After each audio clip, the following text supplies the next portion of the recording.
ईंधन पर लागत बढ़ने और महंगाई में हुई बढ़ोतरी की वजह से फूड डिलीवरी प्लेटफॉर्म्स के साथ जुड़े फूड डिलीवरी वर्कर्स यानी गिग वर्कर्स की मासिक कमाई में गिरावट देखने को मिली है। National council of applied economic research की रिपोर्ट में ये पता चला कि 2019 से 2022 के दौरान रोजाना 11 घंटे की शिफ्ट करने वाले फूड डिलीवरी वर्कर्स की मासिक कमाई 11% घटकर 11,963 रुपये रह गई है, जबकि 5 घंटे की शिफ्ट करने वाले वर्कर्स की मासिक कमाई 7,999 रुपये से घटकर 7,157 रुपये रह गई है। सर, अभी अभी की बात है, ये खबरें आनी शुरू हुई थी कि स्टार्टअप मुनाफे में आने लगे। कोई 2 करोड़ कर रहा था, कोई ज़्यादा कर रहा था, लेकिन हाँ, स्टार्टअप मुनाफे पे आने लगे थे।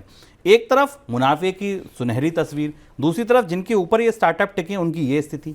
तीसरी तस्वीर और देखिए कि भारत में एक तरफ आंकड़ा ये भी बराबर आ रहा है कि भारत से ऑनलाइन डिलीवरीज बढ़ रही हैं, ऑनलाइन बिजनेस बढ़ रहा है, लोगों ने घरों में फूड ऑर्डर करना शुरू कर दिया है और उनका रिफ्लेक्शन हमें, जैसा शुभम ने आपको बताया, कि जोमेटो और इन सारी कंपनियों के घाटे कम होने, मुनाफे में भी दिखाई दे रहा है। और ये जो गिग वर्कर हैं बेचारे, ये इसी उलझन में फंस गए हैं।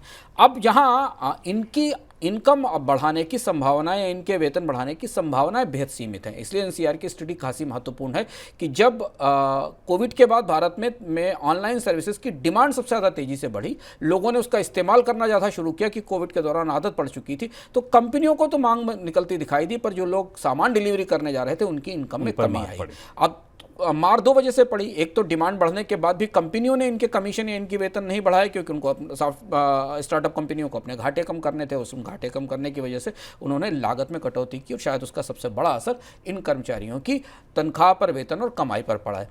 पर दूसरी उलझन ज़्यादा बड़ी है। इन कर्मचारियों को अतिरिक्त रूप से वेतन बढ़ाने के विकल्प भी कंपनियों के पास सीमित है, स्टार्टअप कंपनियों के पास, क्योंकि अभी तो उनको मुनाफे लेने हैं, उनके घाटे कम हुए हैं, कोई 25 लाख के, कोई 1 करोड़ के, कोई 2 करोड़ के मुनाफे में आया है। और अगर इनके वेतन या इनकी मजदूरी में या इनकी सर्विस चार्ज में कोई भी बढ़ोतरी की जाएगी तो सीधे कंज्यूमर के पास पहुंच जाएगी, क्योंकि कंपनियां उसकी लागत बढ़ाकर कंज्यूमर को भेज देंगी। कंपनियां अभी कंज्यूमर्स खोने का रिस्क नहीं ले सकती, लागत बढ़ाने का रिस्क नहीं ले सकती। वैसे भी कंपनियों ने बहुत सारे हिडन चार्जेस लगाकर लागतें बढ़ा दी हैं, डिलीवरी चार्जेस और इधर के चार्जेस बढ़ा दिए हैं।